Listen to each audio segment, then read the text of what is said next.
Good morning and welcome to Maximo Bite Size, a podcast on the functionality of Maximo Manage. Today is the third episode in the series on inventory, and this is the first article discussing the features of the Item Master application. As you might imagine, the Item Master application has a lot of features, too many for one episode. In this episode, we will focus on defining items, and we'll look at a few features which are too small to warrant their own episode. Defining items. When you use the New Item button, the item number will not be defaulted unless you add an AutoKey default value in the database configuration application. As there is likely to be thousands of items, you should consider using the auto number item num unless the items are mastered in another system and interfaced into Maximo, in which case you are likely to prohibit the insert action by deselecting the new item access in Security Groups Manage. Another reason for using an AutoKey is that there is no delete item action, and if you create a coded value for the item number, you will not be able to change it. You can change the description, but as with all key fields, after save you will not be able to change the key value, and in the case of items you won't be able to delete the record. If you use an AutoKey, you will be able to repurpose the record by changing its description. A further reason for using a numeric code is that while the item num field is generously defined as upper 30, the application screens will show about 12 digits or characters before some of the values require you to scroll horizontally. Using an AutoKey is not likely to exceed 12 characters, even with a prefix, but left to users to enter a value, and 12 characters is quite likely to be exceeded. Identifying one item from another when there could be 10,000 plus items require a very good use of a description field, which defaults to a field type and width of ALN 100. You can also search by commodity group and commodity code. These fields appear on the select value lookup of an item, which will help to narrow the search. Items are one of the many applications which support a classification and a specification of attributes associated with the classification. The classification is selected on the Specifications tab, and the classification's attributes will be copied from its specification, the class spec object. In the Classifications application, you can define that the classification, or one or more of its attributes, are used in the generation of the description of the record being classified.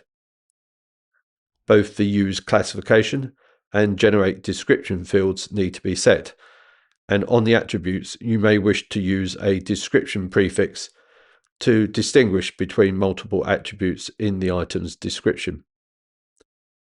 The attribute unit of measure is also included in the description generation.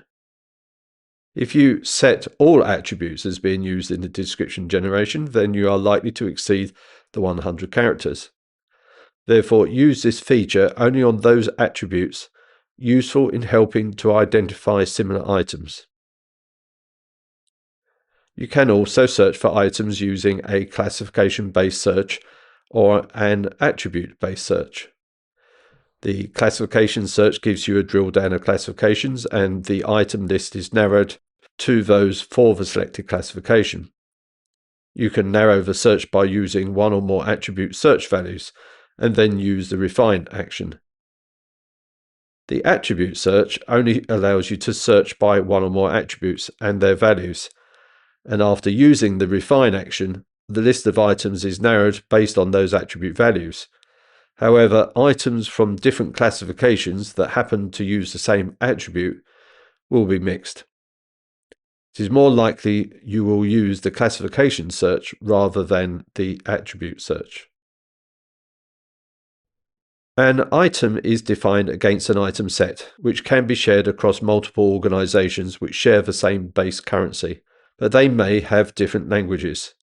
France, Spain, Italy, and the Netherlands all share the euro currency, but each has its own language, and while the base language of Maximo might be in English, The users of the Maximo system may need to have their items described using their own language. Maximo supports language tables, and the item object is defined with a language table.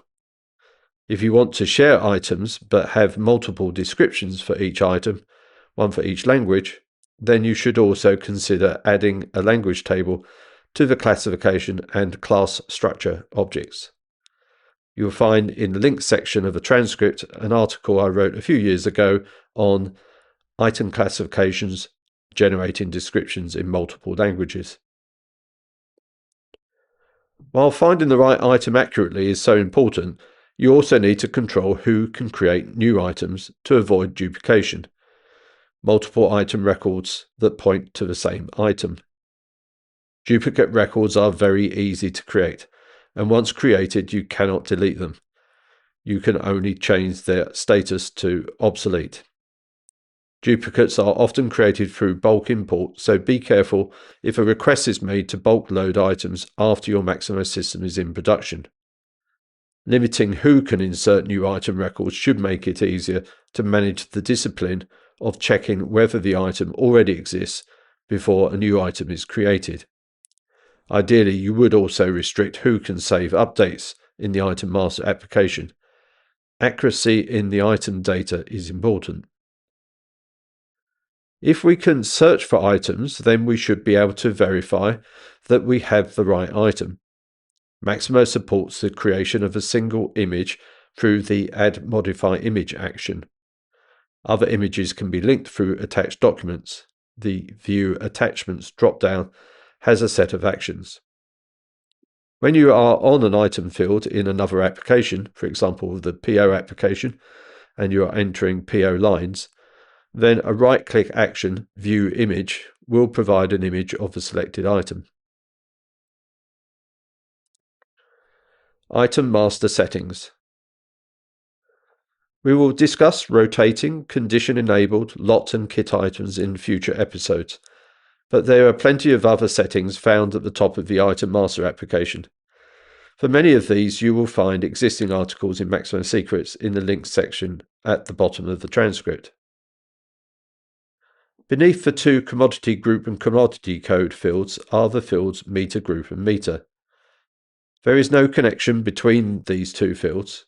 Meter groups is only associated with rotating items, and the meter group you set here will be copied to the assets and locations linked to the rotating item, and hence the asset or location will inherit the meters belonging to the meter group.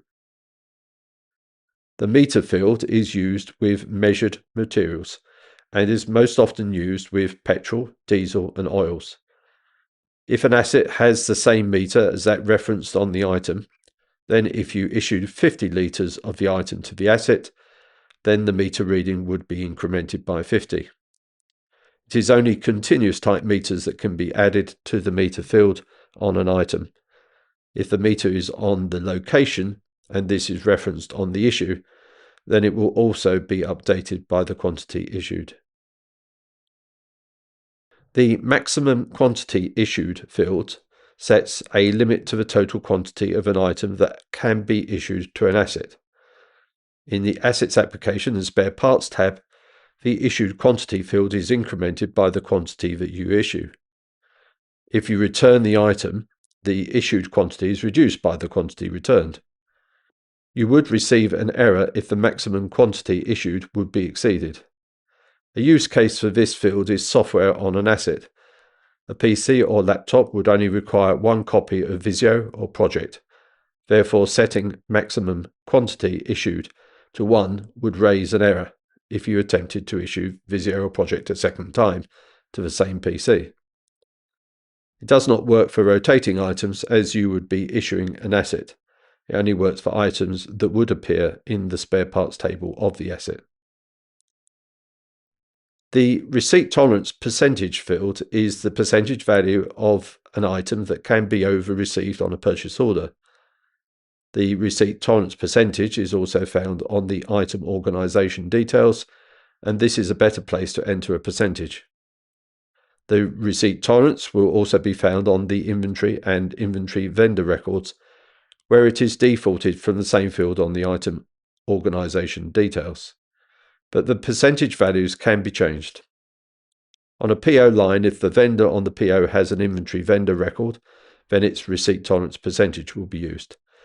But then if you charge to a storeroom, then the value will be replaced by the receipt tolerance percentage on the inventory record. On the right-hand side of the item master application is a series of checkboxes. The capitalized checkbox is read-only and changed by using the action change capitalized status. A capitalized item has no inventory costs, and the item will be issued and returned at zero cost.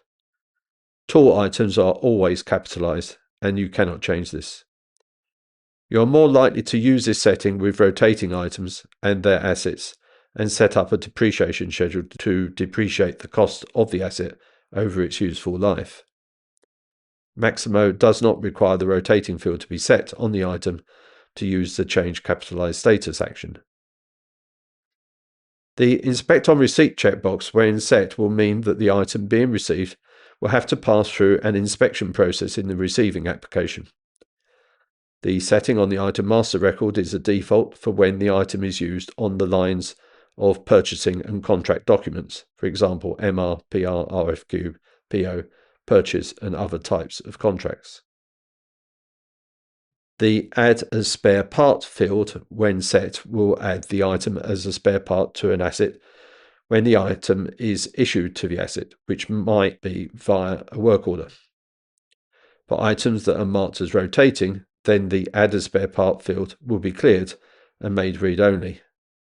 A rotating item, when issued to an asset, will become a sub-assembly of the asset and not a spare part. When issuing a rotating item to an asset, there is another field attached to parent asset on issue, which will add the issued asset as a sub-assembly of the asset referenced on the issue transaction. The issue transaction, which is often against a work order, must also reference a location, as when the asset is issued, it must exist in a location. This functionality is not available for tools, which can also be rotating and have asset records with sub-assemblies. The tax exempt field is another checkbox. When set, a message pops up asking if you also want to set the same field on the item organization details and any inventory vendor records linked to the item. This setting only affects records changed through Item Master, Tools, and Service Items applications. For items created through an integration, there is a field Apply tax exempt status to item at organization level and at vendor level, which does something similar. It will be found in the organizations application and system settings. Items can be tax exempt, and the setting on the inventory vendor or item organization details is used to set a similar field on the PR and PO lines when the item is referenced. One final setting worth mentioning doesn't exist in the Item Master application, but in the Job Plans application and the Work Assets tab. This allows a work order to be created automatically when the item is received. The job plan is applied to the work order. When an item is referenced, you check the field in the Purchasing Details section, create WO when purchasing this item, and enter a value from the lookup on the field Work Type of Created Work Order. If the job plan is at active state, then a work order will be created when you next receive the item. This feature was originally added for the receipt of rotating items, but it also now works with non-rotating items if they are marked as issue on receipt and not destined for a storeroom. It also works with the receipt of tools and service items with the issue on receipt field set on the PO line. The work order is created when the inspection status for the item has reached complete. Alternate items. Alternate items is a table that would be found at the bottom of the Item Master application, which allows you to select other items which are interchangeable with the item, an alternate item. An item in Maximo can be brand agnostic. A single item allows you to enter different manufacturer or vendor details under the Vendors tab, the Inventory Vendor Records. All the brands of a certain type of battery can be included under one item master record. If you wish to understand whether some brands perform better than others, then you can create multiple item records, one for each brand, in which case you should use the alternate items table to indicate which other items could be used instead, in case you didn't have enough of an item in stock. The alternate items might have available quantity. Item assembly structures. The Item Assembly Structures tab on the Item Master application is used for creating sub-assemblies and spare parts for assets, for creating the set of items that make up an item kit, and it can also be used for creating a small location hierarchy. For it to be applied to an asset or location, the item must be marked as rotating, and the rotating item referenced on the asset or location. The Apply Item Assembly Structure action is then used. The hierarchy of an item assembly structure can be visually understood if it is restricted to 3 levels. When you add a 4th level, you will need to navigate using the Move To actions on the Belongs To and the item field in the Children table. There is no drill down, so you cannot visualize 4 levels at the same time. I'm not aware of a limitation to the number of levels, but it does become impractical if you attempt a 5th level. Only the items at the bottom of any node in the hierarchy can be non-rotating items. All items in the hierarchy with children must be marked as rotating item. There is an action called Copy Item Assembly Structure, which allows you to copy the item hierarchy from one item to another. In the children table, there is a quantity field to indicate how many of the item exists at that point in the hierarchy. For example, you might have multiple bearings on a shaft, multiple tyres on an axle. The remarks field might be used to indicate the position of the item. There is no item assembly structure on the Tools application. While a tool can be marked as rotating and assets created for the tool, you cannot apply an item assembly structure to create a set of child assets for the tool. However, it is possible to create the spare parts of a tool asset by using an asset template. I hope you enjoyed this podcast, and I look forward to seeing you back on the next episode when we will spend time on item statuses. The music is called Smoke Jacket Blues from the talented group called Track Tribe. Please check them out on tracktribe.com, all one word. Until another time, goodbye.